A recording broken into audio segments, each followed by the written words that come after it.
Welcome to Monk's Temple. Settle in. Let your breath find its own natural rhythm, and allow your gaze, whether your eyes are open or closed, to soften. There is nothing you need to do right now except listen. Let the words wash over you, not as instructions to be memorized, but as sounds in a quiet forest. Some may brush past, others may take root. Tonight, we explore a quiet rebellion. Not a rebellion against others, but against a very common, almost instinctual habit. The compulsion to broadcast our inner weather. We live in an age of sharing. We are taught that happiness, to be real, must be witnessed, affirmed, and echoed back to us. We have been led to believe that a private joy is a small joy, a lonely one. But what if the deepest, most resilient joy is the one that asks for no applause? What if, by learning to hold our peace close, we don't diminish it, but make it unshakable? This is a gentle, yet radical, teaching woven through the fabric of Buddhist wisdom. It speaks not of hoarding, but of nurturing, not of fear, but of profound strength. Let me begin with a story from my own past. Long before I found my way to this quiet life, I worked in a bustling city. I was young, and my sense of self was a fragile thing, built entirely on the feedback of others. One winter, after years of striving, I received a promotion I had desperately wanted. The elation was immediate and intense. My first instinct wasn't to sit with the feeling, to savor it. It was to share it. I called my parents, texted my friends, posted a carefully curated, humble bragging message online. The validation poured in, congratulations, hearts, fire emojis. For a few hours, I floated on a cloud of external approval. But then, something subtle shifted. I began to refresh the page, not to read the new comments, but to see the number of likes increase. The joy, which had initially felt like a warm glow in my chest, became tied to a digital metric. Then, I noticed a colleague, someone I considered a friend, had not liked the post. A cold knot formed in my stomach. Had I offended him? Was he jealous? Did he not think I deserved it? My entire evening, which should have been one of quiet celebration, became a mental theater of paranoia and analysis. The promotion itself hadn't changed. My accomplishment was real. But my experience of it had been utterly hijacked. I had taken a fragile, newborn feeling and thrown it into a crowded town square to be judged. By the time I went to bed, I felt anxious and drained, not happy. That was my first, clumsy encounter with a fundamental truth. When you outsource the celebration of your joy, you outsource the control of it. This is the core of what we'll explore. If what you're hearing touches a place of recognition, consider subscribing to Monk's Temple. By subscribing, you simply create a gentle bookmark, a way to return to this space of contemplation whenever the noise of the world becomes too loud. It is an invitation to continue this exploration together. Now, let's go deeper. Buddhism teaches that the root of suffering is attachment, or clinging. And we must understand this word with precision.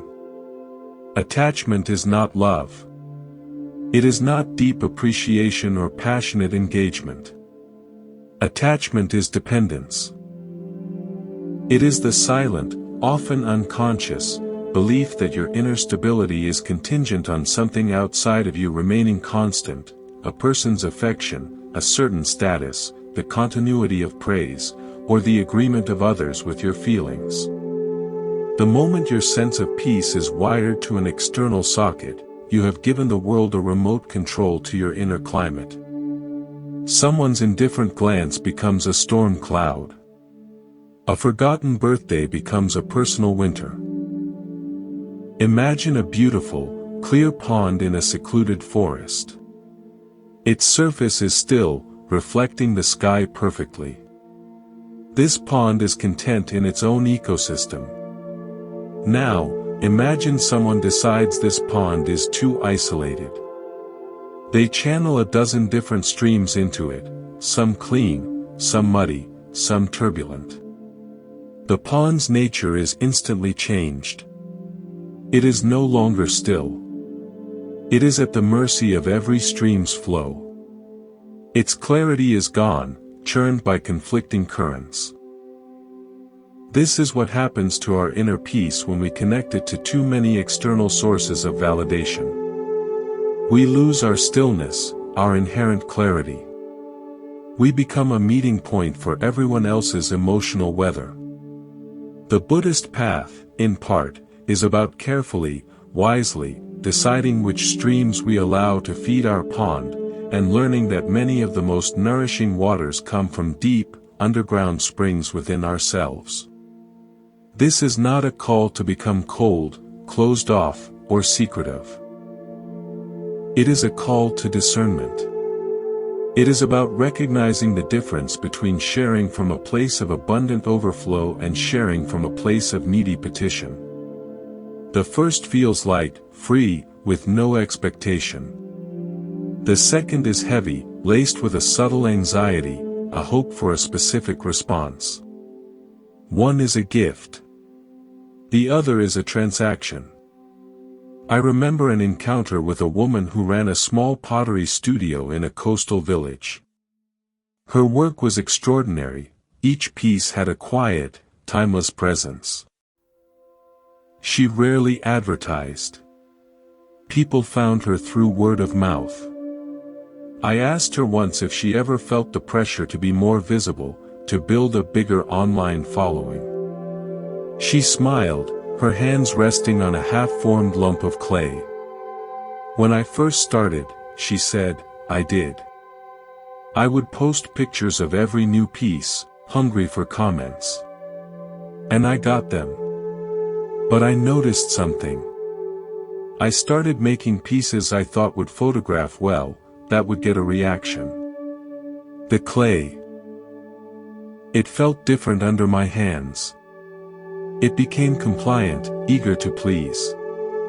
It lost its wildness, its own will. The joy left the process.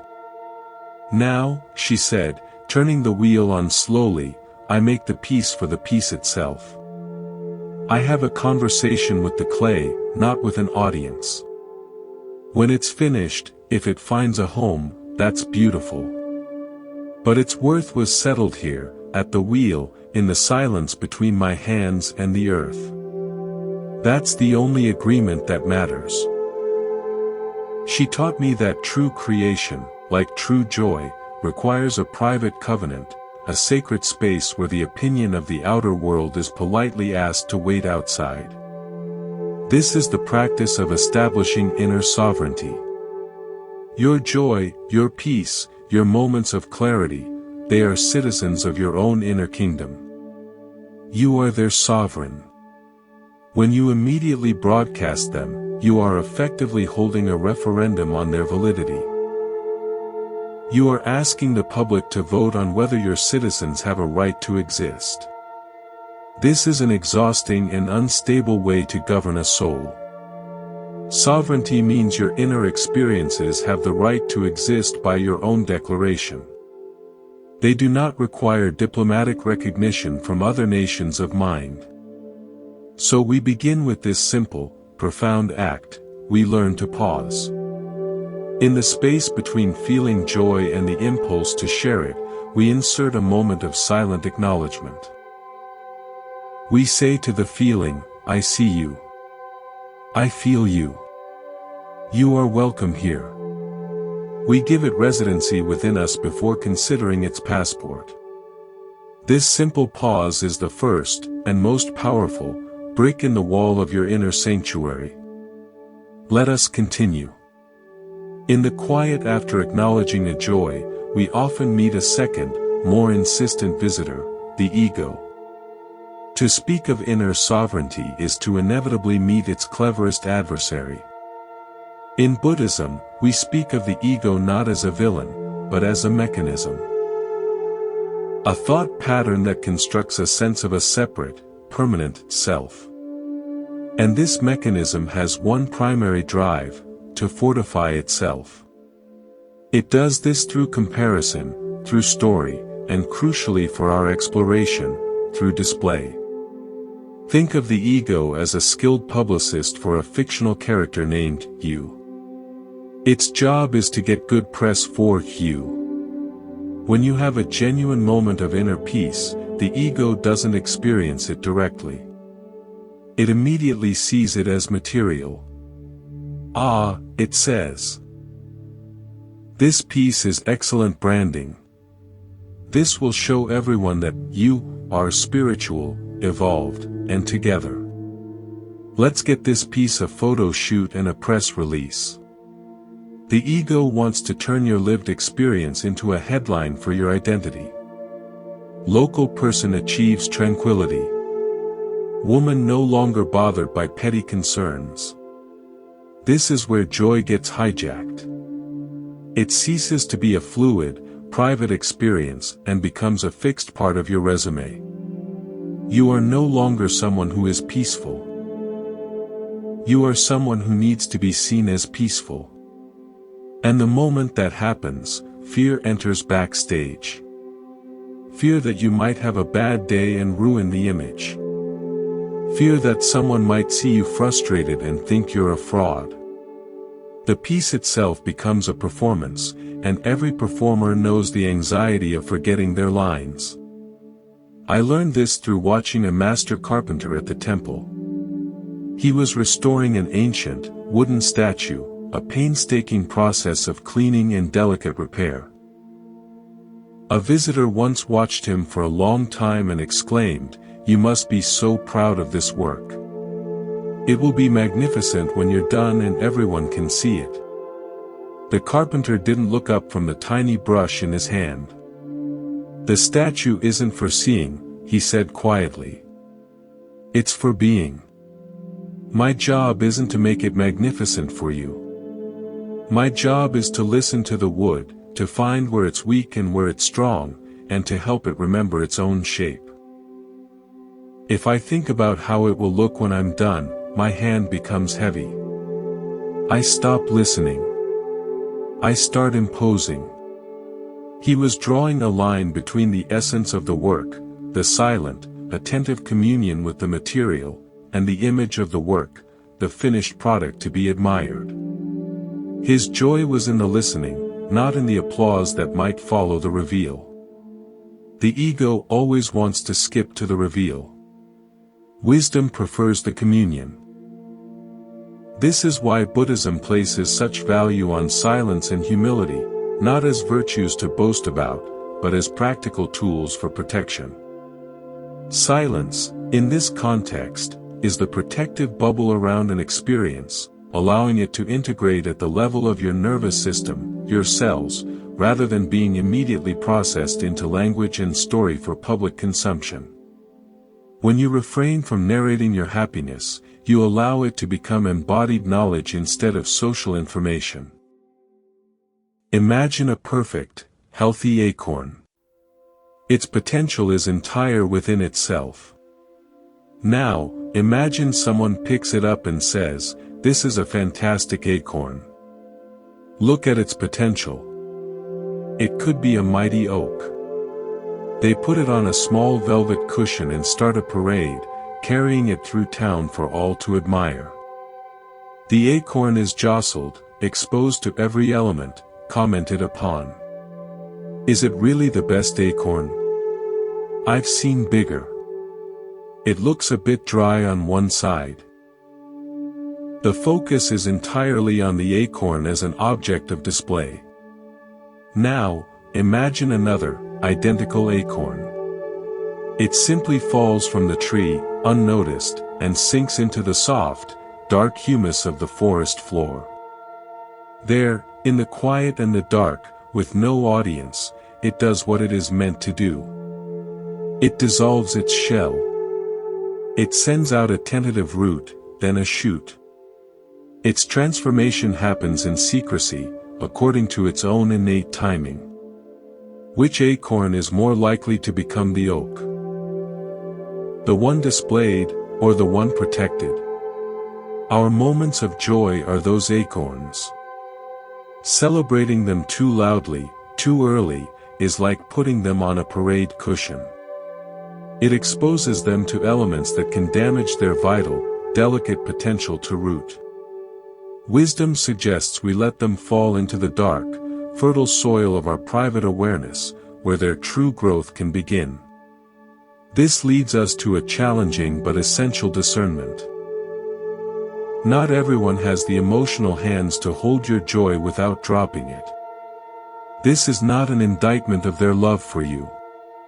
It is a clear-eyed observation of human capacity.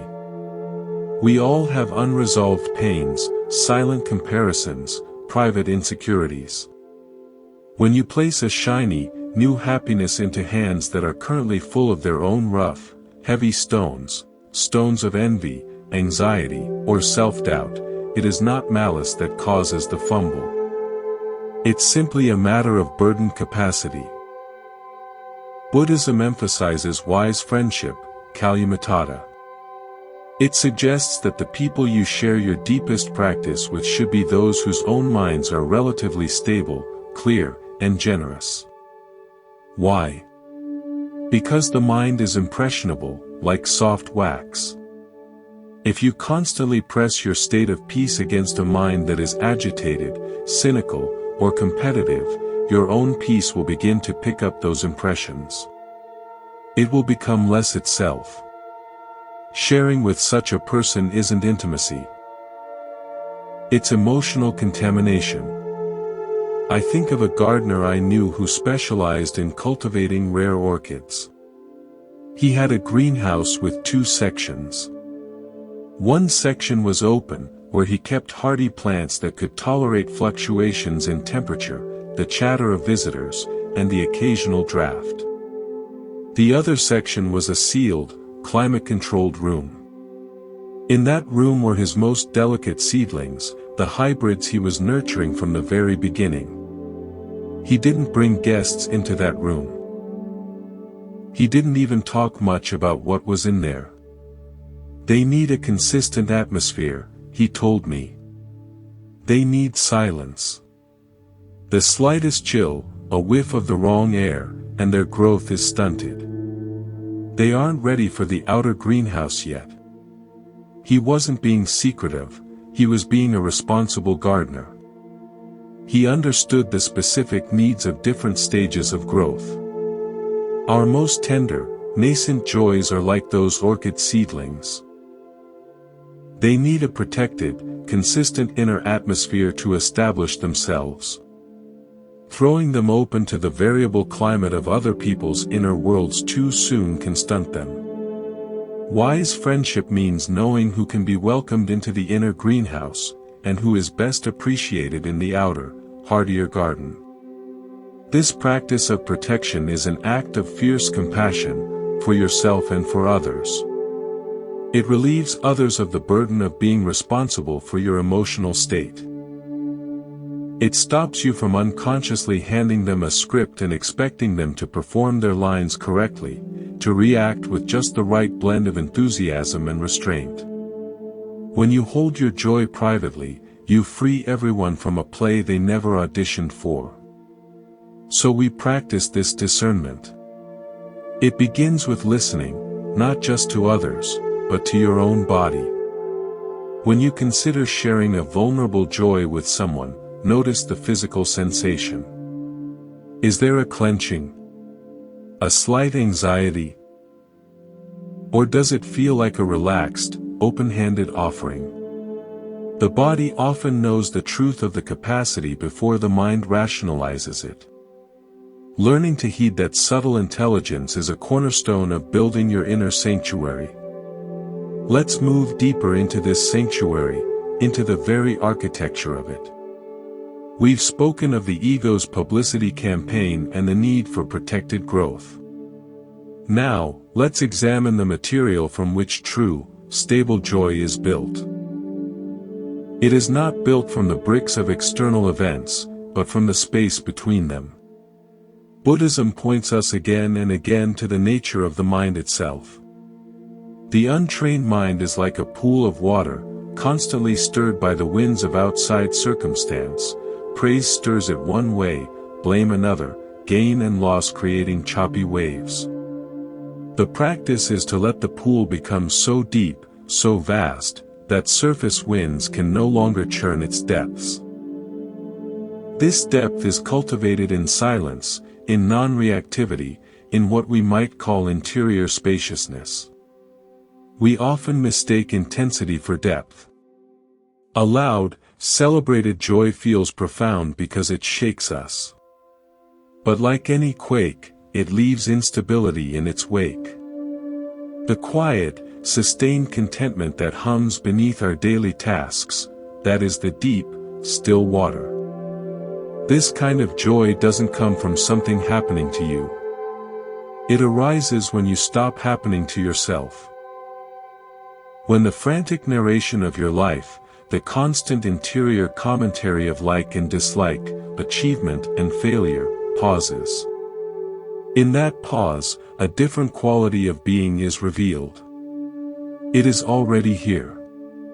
It doesn't need to be created by a promotion, a compliment, or a perfect moment. It is the backdrop against which all those things appear and disappear. I recall a long, rainy season at the monastery. For weeks, the sky was a blanket of gray, and a fine mist hung in the air, soaking everything. A visiting writer was staying with us, struggling with creative block. He was agitated, pacing, convinced he needed sunlight and clarity to work. One afternoon, he sat with the oldest monk in the library, complaining about the oppressive weather. The old monk listened, then pointed to the window. "You see how the mist makes the distant mountains disappear," he said. "And the nearby pine trees become soft, blurred shapes." The writer nodded. "Before this mist," the monk continued, "you could see for miles. You saw the specific, the separated, that mountain, that ridge, that village. Now, you see only the immediate, and it is all blended together. There is no over there. There is only here. Your mind, when it is full of wants and plans, is like a clear day. It sees all the targets, all the distances it is not. This mist, it is not obscuring the view. It is offering you a different one. It is giving you here. Your block is not a lack of light. It is a refusal of the fog. Sit in it. What does the creative impulse feel like when it has nowhere to go?" The writer, intrigued, stopped trying to fight the weather.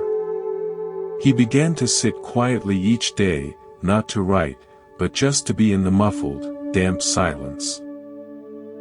After several days, he found himself writing not about grand ideas, but about the sound of water dripping from a specific leaf outside his window. His writing lost its strained, goal-oriented quality and became simple, deep, and immediate. The external condition, the gray mist, hadn't changed. But his relationship to it had. He stopped wanting it to be different. In that acceptance, a quiet, creative joy emerged, one that was dependent on nothing but his own perception of the moment. He had found the depth beneath the weather. This is a key insight. Private joy is often the joy of intimacy with the mundane, the unremarkable. It is the subtle flavor that arises when you are fully present with what is, without an urge to package it for display. No one would post a picture of that dripping leaf with a long caption about existential peace. But in the direct, wordless experience of it, a whole universe of calm can be contained. An arch in a stone bridge is a marvel of balance. The central stone, the keystone, holds the entire structure together. But the keystone's strength doesn't come from being the most decorated or visible stone.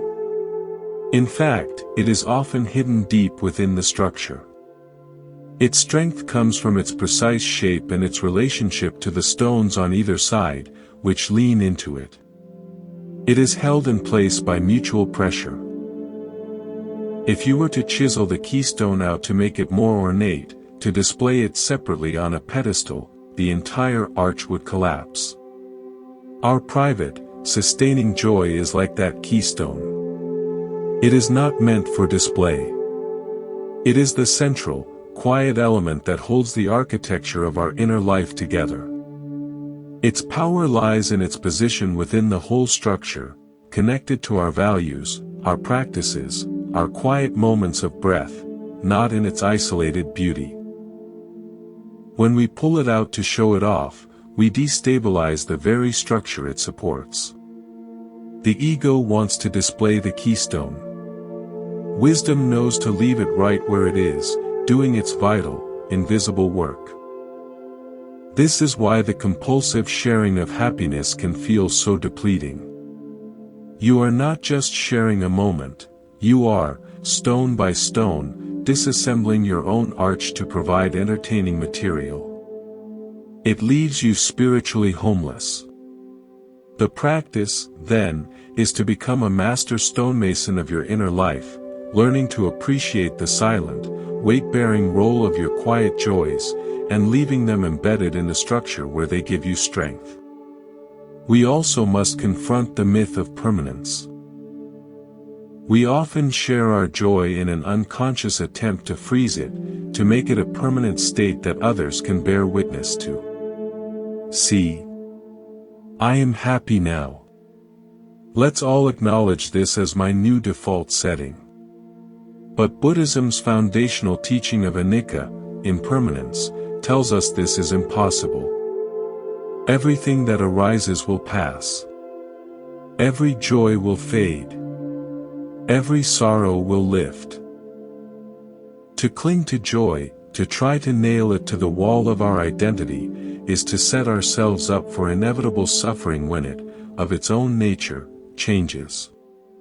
A private relationship with joy allows for this flow.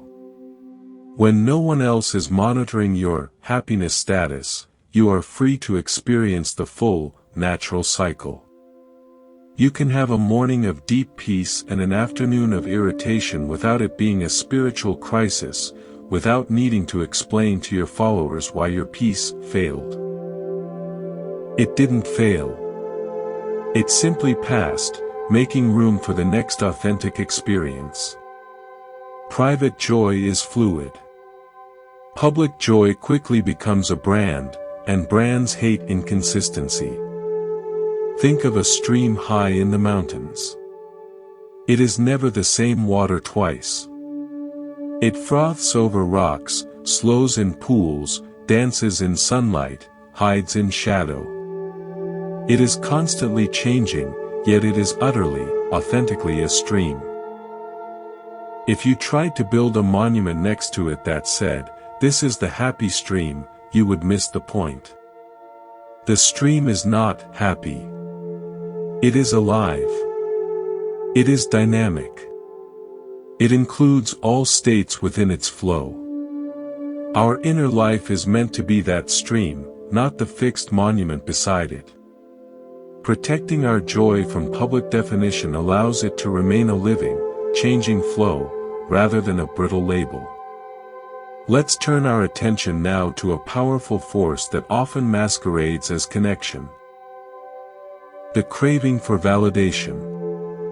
This is the subtle engine behind much of our sharing.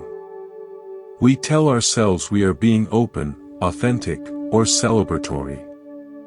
But if we listen more closely to the impulse, we might hear a quiet question: do you see this? Do you approve? Does this count? This seeking of external confirmation is one of the most binding forms of attachment. Buddhism lays it bare: if your inner state requires a stamp from the outside world to feel legitimate, it is not yet freedom. It is a leased emotion, and the lease is perpetually up for renewal. Imagine you build a beautiful chair. You sand the wood until it's silken, you join the pieces with strong, precise craftsmanship. The chair is sturdy, functional, and pleasing to your own eye. But instead of sitting in it, you immediately carry it out to the street corner. You place a sign on it, "Is this a good chair?" You then stand back, anxiously awaiting the verdict of every passerby. One person says, "The legs seem uneven," and your heart sinks. Another says, "I prefer a different wood," and you feel doubt. A third nods approvingly, and you feel a fleeting relief. Your entire experience of the chair, your own creation, is now hostage to a random and endless public critique. You have forgotten that the truest test of the chair is to sit in it, to feel its support, to use it for its purpose. Your joy is that chair. Its primary purpose is to be experienced by you, to support your life. Seeking validation is like abandoning your own seat to beg for reviews on the sidewalk. This craving creates a psychological dependency that Buddhism calls thirst. It's a thirst that can never be quenched by external means, because each sip makes you thirstier. Every like, every compliment, is a tiny droplet on a parched tongue. The relief is momentary, instantly followed by the need for the next droplet. Your emotional center of gravity shifts outside your own body. You become a satellite, orbiting the unstable planet of others' opinions. I remember a musician who came to the temple for a retreat. He was technically brilliant, but he spoke of a constant emptiness after performances. The applause would fade, and he'd feel more hollow than before. He confessed that while playing, a part of his mind was always in the audience, gauging reactions, watching for the nods of experts, feeling crushed by any look of boredom. His art had become a transaction, his performance in exchange for their approval. During the retreat, he was asked to play simply for the sake of the sound in the empty meditation hall, with no one listening but the teacher. At first, it was agony. His playing was stiff, searching for an invisible audience. But over days, something broke. With no one to perform for, he began to listen, truly listen, to the notes as they emerged. He started to play for the intimacy of the vibration itself, for the relationship between his breath and the string. He told me later, I discovered the music had been in a prison. The prison was my need for them to tell me it was beautiful. When I stopped needing that, the music was finally free. And so was I. His joy in music was no longer a prisoner of exchange. It had been repatriated to the sovereign nation of his own experience. This is the movement from external reference to internal resonance. You begin to trust the echo of your own experience. Does this feeling resonate with a sense of truth, of rightness, within me? That becomes your guiding question, not, will this resonate with others? You are on a journey. You have within you a delicate, honest compass. Its needle points toward your true north. A sense of integrity, of inner alignment, of deep peace. This compass works best in calm, clear conditions. Now, imagine you are constantly surrounded by a well-meaning crowd. Everyone has an opinion on which way you should go. They shout directions, point to different landmarks, argue amongst themselves. To please them, to get their validation, you might hold your compass up to the crowd. Is this pointing the right way? You shout over the noise. Someone yells, left. And you shake the compass. Another screams, faster, and you start running, jostling the delicate instrument. Soon, you cannot even see the needle. You are navigating solely by the chaotic shouts of the crowd, lost and disoriented. Protecting your joy means stepping away from the crowd, just far enough to let the noise fade into a murmur. It means cupping your hands around your compass, creating a still space to let the needle settle. You consult it in privacy. Once you know your own bearing, you can re-engage the world, but you are no longer begging it for directions. You are moving with a confidence that comes from within. The crowd's noise becomes mere background sound, not a navigation system. This practice requires that we become comfortable with being misunderstood. The need to be perfectly understood is a close cousin of the need for validation. It is the ego's desire for its self-concept to be ratified by the external world. See me as I see myself. But this is an impossible demand. Every person perceives you through the dense filter of their own history, their wounds, their hopes. Your quiet joy might be perceived as arrogance. Your peaceful solitude might be seen as rejection. Your private contentment might be interpreted as a lack of ambition. When you release the demand to be understood, you reclaim an enormous amount of energy. You stop rehearsing explanations in your mind. You stop correcting misinterpretations that don't materially affect your life. You stop trying to control a narrative that was never yours to control. This freed energy flows back into the very awareness that nurtures your peace. It's a virtuous cycle. Less explaining leads to more calm, and more calm makes explaining feel even less necessary. A woman who practiced at the temple was a trauma surgeon, a field dominated by intense ego and relentless pressure. She told me her most important spiritual practice was what she called the silent drive home. No matter the outcome of her day, a life saved, a life lost, a tense confrontation, she forbade herself from narrating it to anyone, even her spouse, until she had spent 30 minutes in complete silence at home. She would simply sit, or walk in her garden, letting the adrenaline, the grief, the triumph, the fatigue, just be there without turning it into a story. If I talk immediately, she said, I'm not sharing my experience. I'm recruiting someone to help me regulate my nervous system. I'm asking them to tell me I'm a hero or that it's okay. That's not their job. It's mine. In the silence, it all settles. What's left after it settles, that's what's real. That's what, if anything, is worth sharing later. And often, by then, the need to share is gone. The experience has been integrated. It's become part of my spine, not just a story on my tongue. She had built a powerful decompression chamber between the world's chaos and her inner sanctum. In that chamber, her joy, her sorrow, her professionalism, were purified from the need for external processing. Your private joy deserves its own silent drive home. A space where it is allowed to simply be, to integrate into the fabric of your being, without immediately being sent out for interpretation and review. In that space, it transforms from a fleeting event into enduring texture.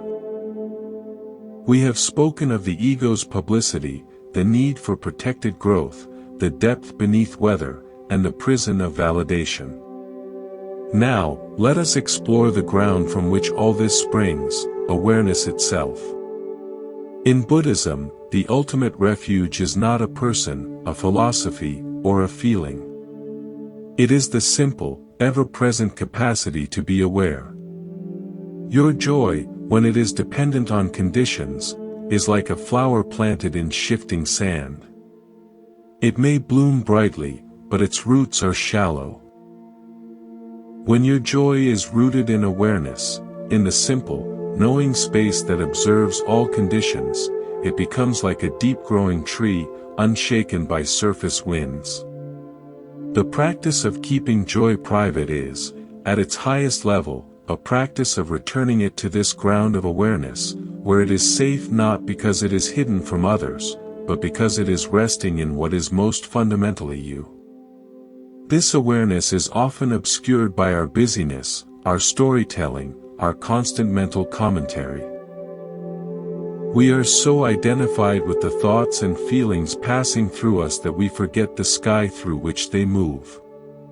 A moment of quiet joy is a precious opportunity. It is a crack in the clouds of our preoccupation, through which we might catch a glimpse of that sky. But if we immediately point at the crack and shout for others to look, we are still focused on the cloud formation, the temporary phenomenon. We miss the sky. Silence allows us to rest in the opening itself, to familiarize ourselves with the boundless space that holds it. Imagine a towering lighthouse on a rocky coast. A furious storm rages. Waves crash against the rocks, wind howls, rain lashes the glass. From the outside, it is a scene of chaos and violence. But inside the lighthouse, at its very core, there is a small, warm, dry room where the keeper sits. The lamp turns steadily, its beam cutting through the sleet. The keeper is aware of the storm. He hears its roar, feels the stone tremble. But he is not in the storm. His position is one of anchored awareness. Your private joys, your quiet contentments, are like that inner room. They are not the absence of the storm, the troubles of life, nor are they the bright, sweeping beam, the performance of happiness for others. They are the simple, warm space of knowing from which you can observe the storm without being destroyed by it. When you publicize your joy, you are often trying to describe the quality of the lamplight to people who are outside, battling the storm. They may be soaked, cold, and frightened. Your description, however well-intentioned, can feel like a taunt, or it can get lost in the wind. But more importantly, in the effort to describe it, you might leave the warm room yourself. You lean out the window to shout, and you get drenched. The sanctuary is compromised. Wisdom suggests you tend the light, secure in the room. Your steadfastness, in time, becomes its own silent message. I learned about this anchored awareness not from a monk, but from a blacksmith whose forge was near the temple. His work was rhythmic, intense, and fiery. One day, I asked him how he could bear the relentless heat and noise. He put down his hammer, lifted his goggles, and said, "You think the center of the fire is the hottest? No. The center is the still point. The roar is all around it." He pointed to a piece of iron glowing in the coals. "See? It's quiet in there. My job is to find that quiet, hot center in the metal and in myself. If I get distracted by the flames around the edges, I'll miss it. I'll ruin the work." He returned to his task, each strike of the hammer not an attack, but a conversation with that still, hot center. His joy was in that profound, focused communion with the essential nature of the material, a communion that required him to ignore the dramatic spectacle of the surrounding fire. Our inner life is like that forge. The dramas of emotion, social reaction, and mental chatter are the roaring flames at the periphery. The still, hot center is the awareness that holds it all. Private joy is often the experience of that center. Talking about it pulls our attention back to the roaring flames of other people's reactions. This is why Buddhism emphasizes practices like mindfulness and meditation. They are not about achieving a special state, but about familiarizing ourselves with the lighthouse keeper's room, the blacksmith's still center. They train us to reside in awareness itself. From this residence, joy arises and passes without ownership. You don't say, "My joy." You say, "There is joy." It is a weather pattern in the sky of your awareness, not a trophy in the house of your ego. This leads to a profound sense of lightness. When joy is not a possession, you cannot lose it. You can only experience its presence or its absence. This removes the fear of loss that so often taints even our happiest moments. We cling to them because we fear their end. But when we see them as temporary guests in the open house of awareness, we can welcome them fully and let them depart without despair. The house remains. Consider the life of a forest. It does not announce its spring blossoms with a press release. It does not mourn the fall of each leaf publicly. It experiences a continuous, silent cycle of arising and passing away, of immense beauty and deep decay, all within the holding space of the earth and sky.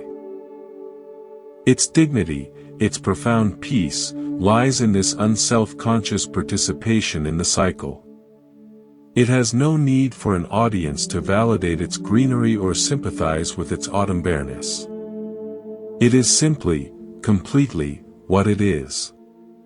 Our attempt to narrate our every inner season is what introduces strife. We want perpetual spring in the eyes of others, and we feel like failures when autumn comes. But autumn is not a failure of the tree. It is a phase of the tree. Private joy allows us to inhabit our seasons fully, without the exhausting pressure to curate an eternal spring for public viewing. There is a story of a master tile layer who worked on the temple roof for years. His work was exquisite, each clay tile fitted perfectly, creating sweeping lines that channeled rainwater like music. Yet, his work was high up and largely unseen from the ground. A donor once said to him, "It's a shame so few will ever see the perfection of your craftsmanship up close." The tile layer, securing another piece, replied, "The birds see it. The rain sees it. The sky sees it. And I see it. That is an audience enough." The proof is not in the praise, but in the fact that when the storm comes, the room below stays dry. His satisfaction was intrinsic, measured by the integrity of the work and its silent, functional purpose.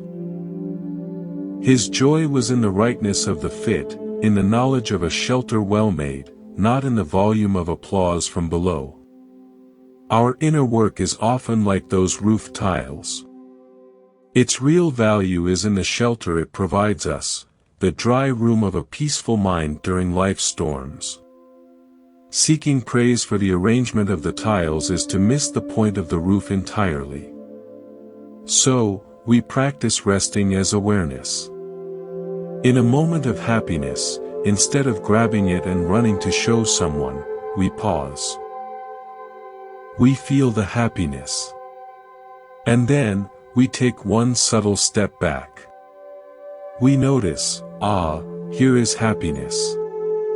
We identify with the space that holds the feeling, not just with the feeling itself. This simple shift in identification, from content to container, is the essence of the inner refuge. It is how joy becomes unstealable, because no one can take the sky from you, only the clouds that drift through it. Let's now consider a subtle but pervasive energy drain, the management of perception. When we share a joy publicly, we unconsciously take on a second job. We are no longer just experiencing happiness, we become the public relations manager for that happiness. We monitor reactions. We interpret silence. We adjust our narrative based on feedback. We might downplay our joy to avoid making others feel inadequate, or inflate it to prove its worth. This constant mental curation is a form of self-abandonment. We leave the direct, sensory experience of our own life to tend to a projected image of that life in the minds of others. Buddhism would call this a form of delusion, moha, where we mistake the map for the territory, the menu for the meal. This managerial role is exhausting. It scatters our energy into 1,000 tiny fragments, each fragment a worry about how a different person might have received our news. Peace, on the other hand, requires collected, unified energy. It is the difference between a lens focusing sunlight into a single, potent beam, and a prism scattering it into a weak rainbow. When we keep our joys private, we pull all those scattered fragments of attention back to a single point, the lived experience itself. The energy that would have been spent on managing public perception is now available to deepen the private experience, to let it truly nourish us. I witnessed this in a master weaver who supplied cloth for the temple's robes. Her studio was a symphony of quiet concentration. She worked on a massive loom, the shuttle clicking back and forth like a slow, steady heartbeat. I once asked her if she ever created pieces just for exhibition, to be framed and admired. She shook her head, her eyes never leaving the emerging pattern. "The cloth is for wearing," she said. "Its beauty is in how it feels against the skin, how it moves with the body, how it softens with each washing. If I wove it to be looked at behind glass, every thread would be tense, trying to be perfect. It would be a nervous cloth. This cloth," she said, running a hand over the woven surface, "is allowed to have a purpose beyond being seen. That freedom is in the weave. You can feel it." Her joy was in creating something with a purpose rooted in humble, embodied utility, not in static admiration. When we perform our joys, we turn them into exhibition pieces. Tense, nervous, and separated from their true purpose, which is to be lived, not displayed. Within you is a deep, natural well. Its water is clear, cool, and replenished by hidden springs. This well is your inner source of peace, your capacity for genuine joy. The experience of drawing up that water, drinking it, feeling it quench your thirst, that is private contentment. Now, imagine that every time you draw water, you feel compelled to run to the village square to show everyone your full bucket. "Look! I have water. See how it shines." At first, people may admire it. But soon, questions arise. Is it really the cleanest? My bucket is bigger. You spilled some. You begin to focus not on the quenching of your thirst, but on the presentation of the bucket. You might even start drawing water more often than you need, just to have a full bucket to show. The well, overtapped, becomes stressed. The simple, sacred act of drinking becomes a public performance. Wisdom suggests you tend your well in private. Drink deeply when you are thirsty. Let the water do its silent work of nourishment within your own body. If someone comes to you parched, you can, from the abundance of your well, offer them a drink. But the offering comes from a source that has been protected and respected, not from a bucket carried around for show. This relates directly to another Buddhist principle, right speech. Right speech is not just about avoiding lies or harsh words. It is about speaking what is true, necessary, and beneficial. Is your public declaration of joy necessary? Is it beneficial to you and to others? Often, it is not. Often, it is simply the ego's noise, a craving for stimulation. Choosing silence about your inner state can be the highest form of right speech turned inward. It is communication with yourself, truthful, necessary, and deeply beneficial. It says, this experience is valid here, with no translation required. I think of a man who managed a large, chaotic ferry dock. Every day, he dealt with delayed boats, frustrated travelers, shouting vendors, and unpredictable weather. He was the calmest person I'd ever met in such chaos. I asked him his secret. He said, I have a notebook. Not for schedules. It's a sketchbook. In between crises, I draw one thing I see. The rust pattern on a chain. The way a rope coils on the deck. The silhouette of a sea bird against the gray sky. I don't show the sketches to anyone. That's not the point. The point is that for those 30 seconds, my entire world shrinks to the line of my pencil and that one, simple object. It pulls me out of the storm and into a tiny, perfect point of calm. By the time I look up, the crisis hasn't changed, but my relationship to it has. I'm back in my well. He had created a minute, private ritual that constantly recentered him in awareness.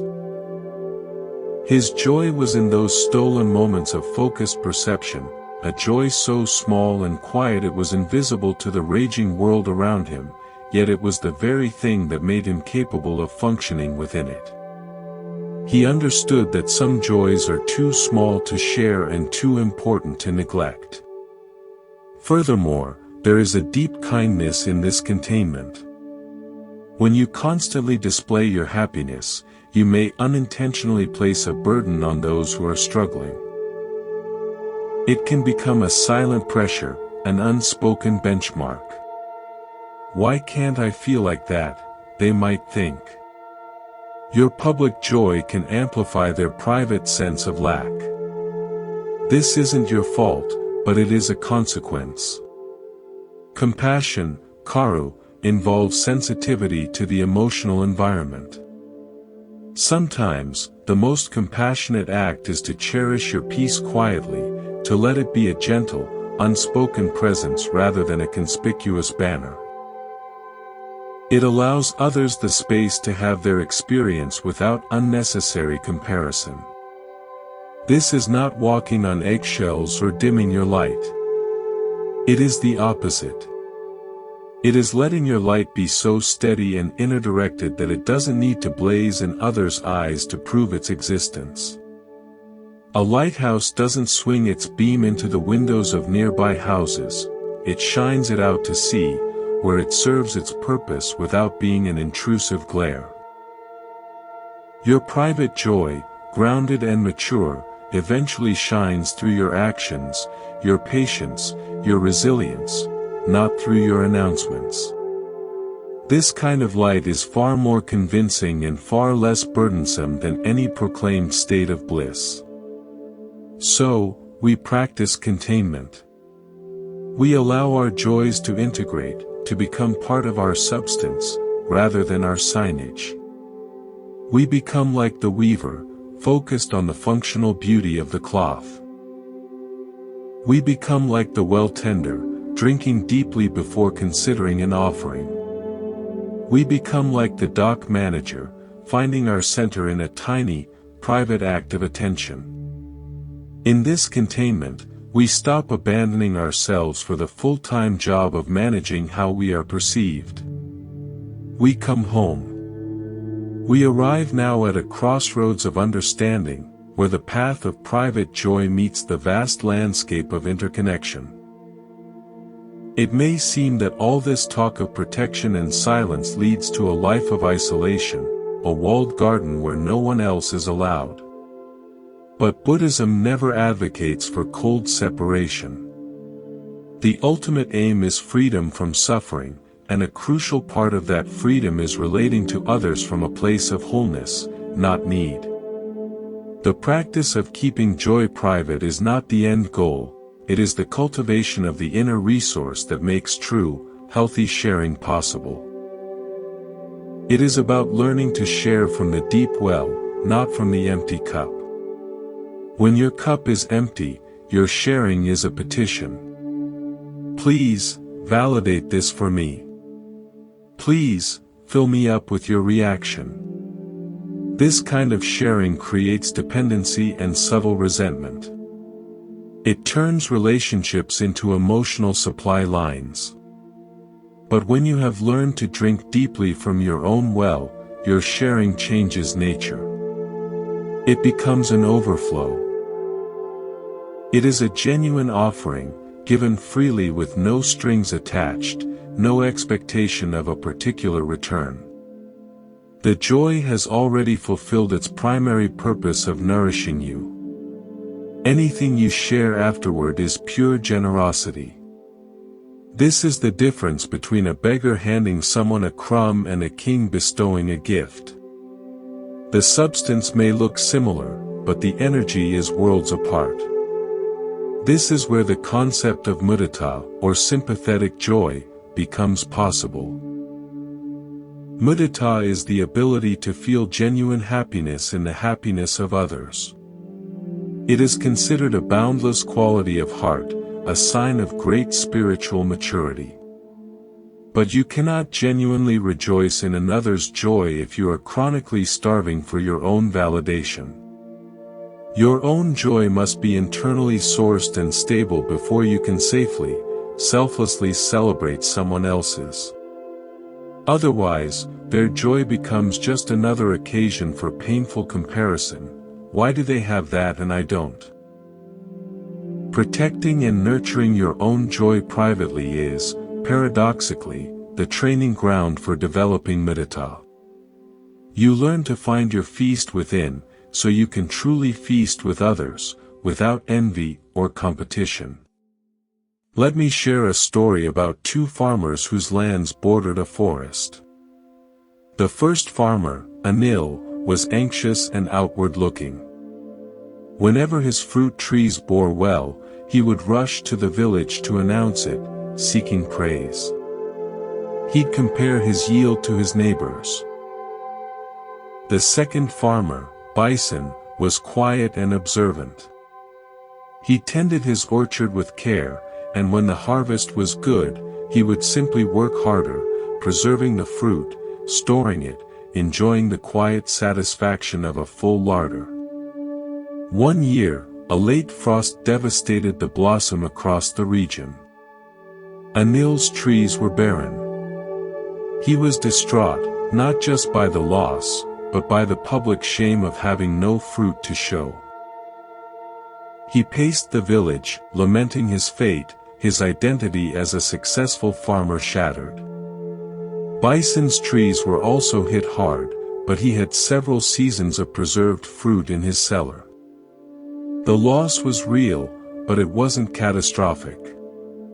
More importantly, because his sense of worth wasn't tied to the public display of the current harvest, he remained calm.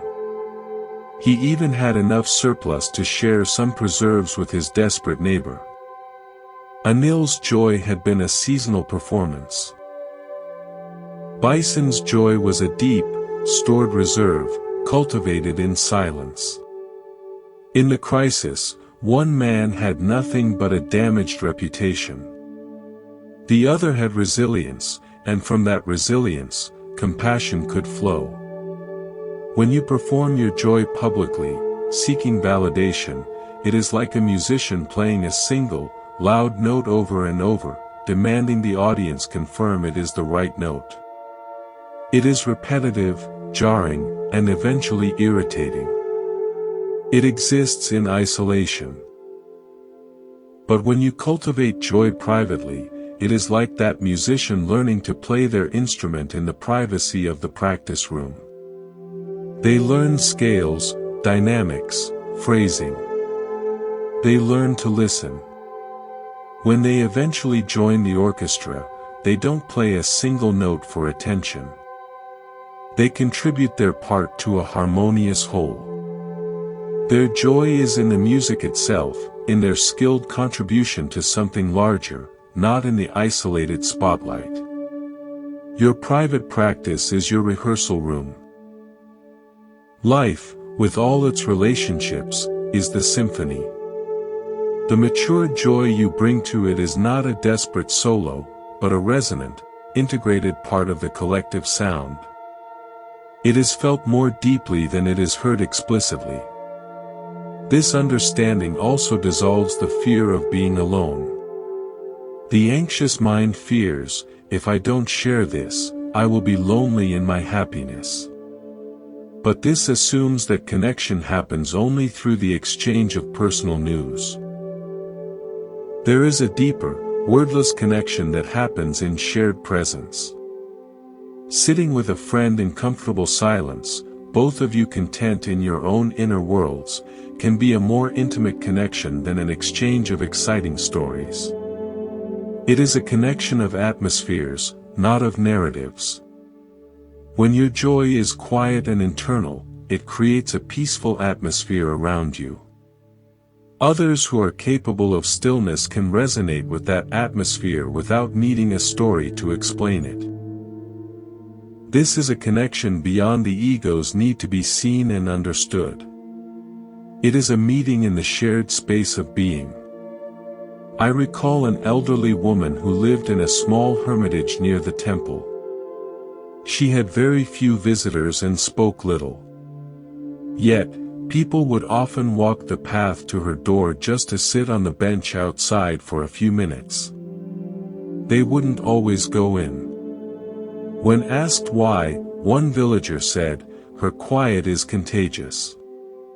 You sit there, and your own noise settles down. You don't need to talk to her.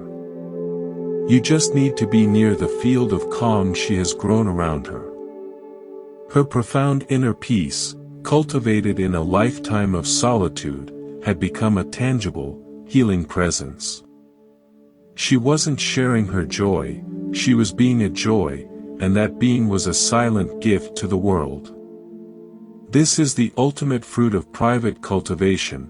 Your very presence becomes a sanctuary, not because you talk about peace, but because you embody it. Therefore, the path is not linear. First isolation, then connection. It is concentric. You cultivate the center, your own rooted awareness, your private well of joy. As that center becomes stable and full, its influence naturally radiates outward, without effort or announcement. Your actions become more patient, your listening more deep, your presence more steady. This is how you contribute to the world in the most meaningful way. Not by providing a dazzling but exhausting performance of happiness, but by becoming a node of genuine stability in the network of life. You stop adding to the collective noise of craving and display, and instead, you become a source of quiet coherence. So, we reframe the journey. We are not building walls to keep others out. We are building a strong, central hearth within our own home. We tend the fire carefully, ensuring it burns bright and steady on its own fuel. Once that fire is established, its warmth naturally reaches the doorway, inviting others in to share its heat. But the fire existence is never contingent on who accepts the invitation. It burns for its own sake, and in that self-sufficient burning, it offers its greatest gift. Let us conclude by returning to the simplest thing, the breath. All of this, the recognition of ego's display, the protection of tender growth, the depth beneath weather, the refusal of the validation leash, the grounded awareness, the end of perception management, the cultivation of the inner hearth, the freedom of non-identification, all of it converges here, in the silent, rhythmic rise and fall of your own breathing. This is the most private joy of all, the one that requires nothing, announces nothing, and is always available. It is the anchor in the present moment, the doorway to the sky of awareness. In the end, the Buddha's teachings are not about acquiring a special state called happiness. They are about the profound peace that emerges when you stop obstructing your own nature with clinging and craving. The quiet joy we have spoken of is not something you create, it is what remains when you cease the frantic activity of trying to be happy in a particular, approved way. It is the background hum of existence itself, heard only when the louder music of pursuit and performance dies down. Keeping your joy private is, ultimately, an act of love for reality as it is. It is an agreement to meet life directly, without the intermediary of a reviewing committee. It is saying, this moment, as I experience it, is valid. This feeling, as it flows through me, is sufficient. It does not need a second opinion to grant it citizenship in my heart. In that agreement, a great burden lifts. The burden of curating your life for an audience. The burden of translating the wordless into words. The burden of seeking permission to feel what you feel. Your joy, in its quiet form, becomes a companion, not a project. It walks beside you. It is the soft light in which you see the world, not a spotlight in which you are seen. It allows you to engage with life fully, to work, to love, to create, to help. From a place of overflowing fullness, not grasping emptiness. Your actions become purer, less tangled in the need for a specific outcome or reward. You do good because it aligns with your nature, not because it builds your spiritual resume. You love because love is the natural expression of an unconstricted heart, not because it guarantees love in return. This is the unshakable freedom that Buddhism points toward. It is not freedom from life, with its pains and pleasures. It is freedom within life. It is the freedom of a tree in a storm. The branches may sway, leaves may tear, but the deep roots hold firm. The tree does not panic. It does not beg the storm for recognition. It rides the storm, knowing its own depth. Your private joys, your quiet disciplines of silence and inward care, are those roots. They grow in darkness and secrecy, and their strength is revealed only when the winds howl. So, as we end our time together, I offer not a final instruction, but an invitation. The next time a moment of peace finds you, in the steam of your morning tea, in the pause between tasks, in the sight of a cloud, in the relief of a task completed, I invite you to try something. Don't reach for your phone. Don't formulate the sentence you'll tell someone later. Just, let it land. Be the empty cup that receives the tea. Be the clear sky that holds the cloud. For just that moment, let your awareness be a sanctuary, not a broadcasting station. Trust that in that silent receiving, the joy is doing its most important work. It is knitting itself into the fabric of your being. It is turning from a passing visitor into a permanent resident of your inner kingdom. And with each moment you grant it that silent welcome, your kingdom grows stronger, richer, and more serene. You are the sovereign. You are the keeper of the lighthouse. You are the tender of the well. You are the listener in the mist. Your joy does not need a passport signed by others. It is native to you. From all of us here at Monk's Temple, thank you for listening.